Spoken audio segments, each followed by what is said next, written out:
Bom dia, pessoal. Passando a estudar agora os espelhos planos, tá bom? Então vamos lá, vamos ver essa parte de espelhos. Então, né, o espelho plano vai ser uma superfície altamente refletora, né? Normalmente ele vai ser uma superfície metálica depositado numa superfície do vidro. Então o vidro não é o espelho é um metal que foi depositado no vidro ou através de algum processo de vaporização de metal ou então promover uma reação química ali naquela superfície, tá?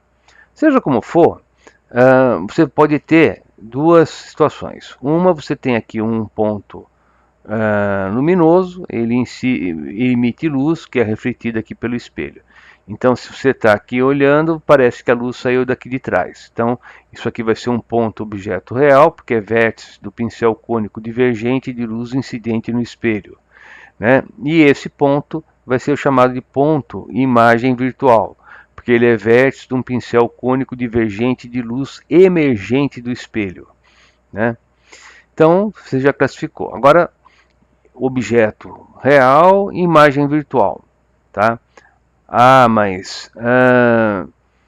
Então, veja, o pessoal quer imaginar o objeto como se fosse um objeto. Não, o objeto é o ponto, é o vértice do pincel de luz, né? E real porque o pincel é um pincel cônico divergente, né? De luz incidente. Agora, veja, ó, vamos imaginar o que vem a ser um ponto objeto virtual, né?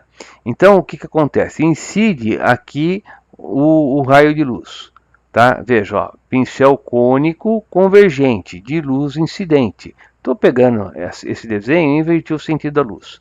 Então, aqui é o ponto objeto. Por quê? Porque ele é o vértice da luz que chega. Então, o objeto está atrás do espelho. Mas veja, não é um objeto, é simplesmente, né, o vértice do pincel da luz que chegou. Por isso que vai ser chamado, né, de ponto objeto, tá?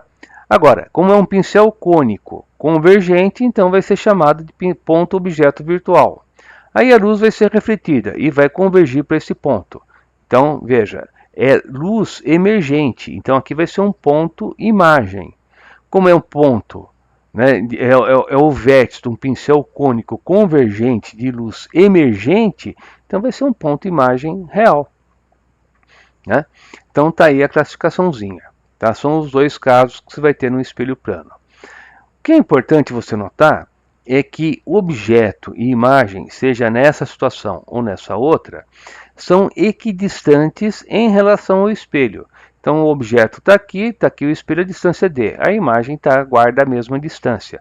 A mesma coisa acontece aqui. Então essa é a propriedade. Uma vez que você já sabe essa propriedade, você não precisa mais fazer essa construção. Nem essa outra. Você já tem aqui o objeto, tem o espelho, você pega essa distância e joga para o outro lado, né? E aí depois você desenha um raio de luz, tá? Então isso permite que você consiga desenhar a imagem sem ter que ficar usando raio de luz. Por exemplo, tem aqui o ponto A, B e C desse objeto, né? Pego as distâncias, jogo para o outro lado, vou ter aqui a imagem, tá? Note que essa imagem ela sofreu aqui uma reflexão em relação a esse espelho. Então, objeto e imagem, né, formam figuras enantiomorfas. Então, o enantiomorfo vai ser o quê? Você vai ter aqui o espelho, está aqui o objeto, né, está aqui a imagem, né? Essa mão não é igual a essa, né? Ela é a figura enantiomorfa dessa outra. Também não adianta você inverter, né? Quer dizer, agora olhando para essa outra, você consegue imaginar como que é essa. De que jeito, né? Levando ponto a ponto, tá? Então, tá aí o desenho. Translação de espelho. Isso quase não cai, mas em todo caso, né? Você tem aqui o espelho, tem aqui o objeto e o espelho está se afastando. Então ele teve aqui um ΔS, né, nesse mesmo intervalo de tempo. Né, o que vai acontecer com a imagem? Ela vai ter aqui um outro ΔS, e esse ΔS vai ser o dobro desse primeiro. Então, se o espelho se afasta com uma velocidade v, você vai ter que a imagem está se afastando aqui com uma velocidade 2v. Por quê? Porque o espelho anda d e a imagem está andando 2d.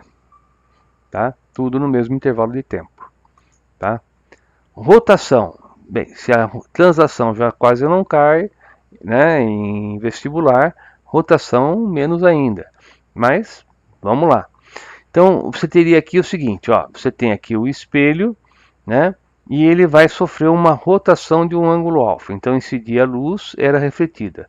Quando você pega o espelho dessa posição e leva para essa outra, né, veja, ó, aqui se tinha normal 1, agora vai ter normal 2. Então, o raio de luz não mudou o seu caminho aqui, ó, ele vem e incide. Só que agora está sendo refletido para cá. Então, quanto que mudou aqui o ângulo?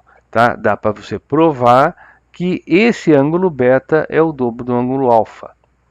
Tá? Então, se você vira o espelho de 30 graus, você vai ter que o raio luminoso vai estar, né, sofrendo ali uma deflexão de 60 graus. Vai ser o dobro.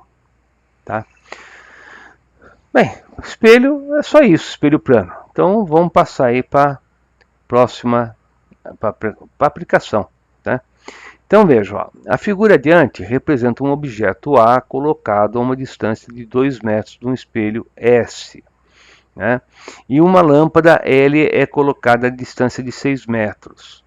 Desenhe o raio emitido por L refletido por S, que atinge A.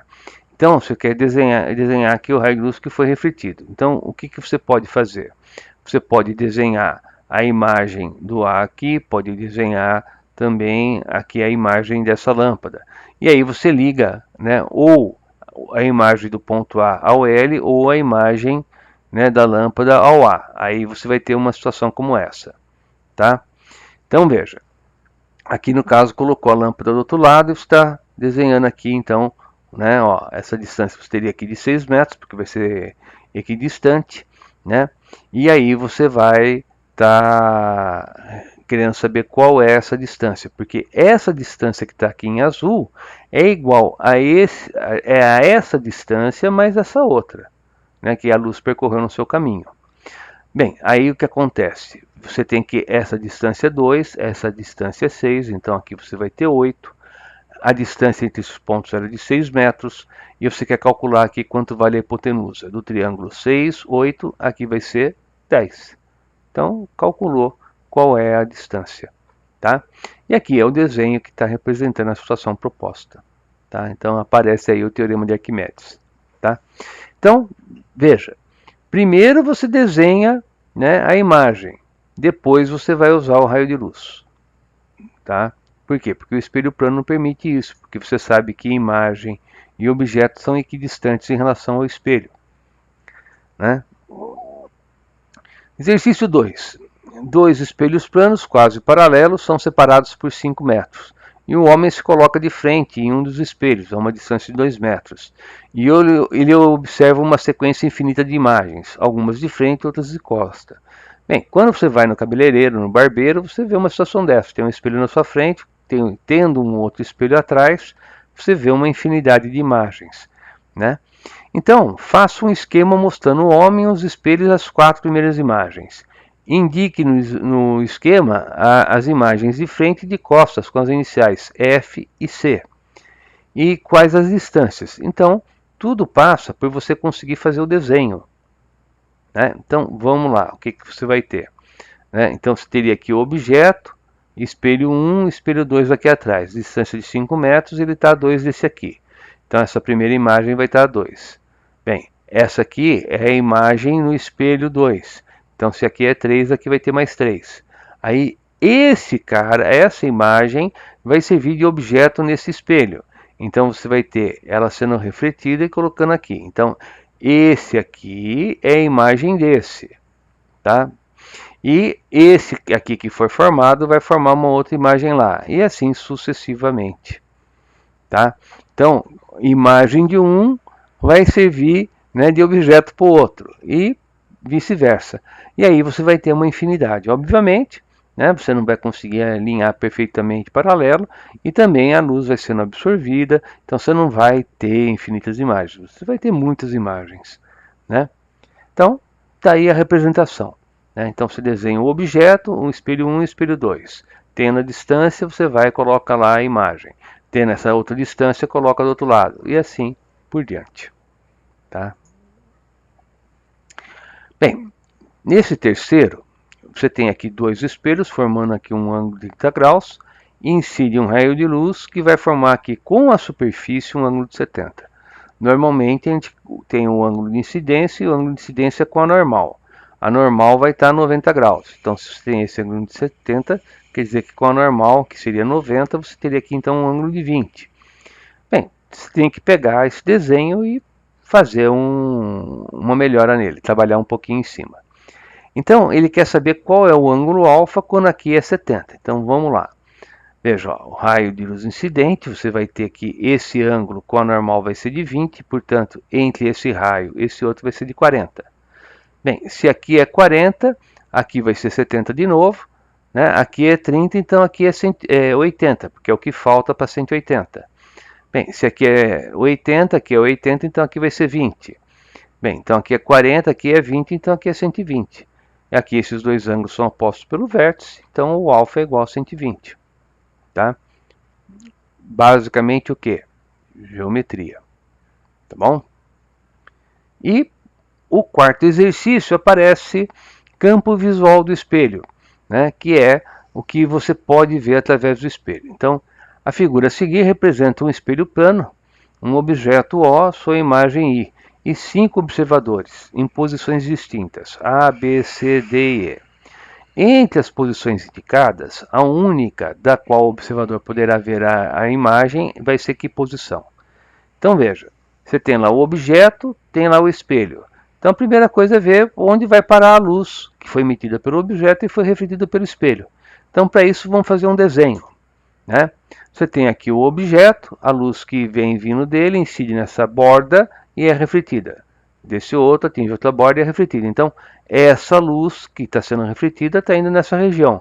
Isso aqui é chamado de campo visual do espelho, né? E, né, o único que está aqui dentro é o ponto B. Então só vai ser o ponto B, tá? Deixa eu passar aqui para vocês, tá? Somente o ponto B está nessa região, tá bom? Os outros estão fora do campo visual do espelho, tá? Então, o ponto A também muito menos, né? Porque está do lado de trás ali, não tem nem luz passando, tá bom? Então, pessoal, dito isso, como vocês veem, né, essa parte de espelho plano é bastante simples, tá?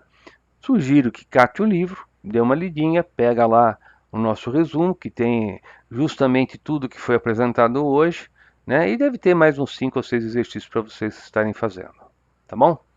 Então, até o próximo encontro e bom estudo.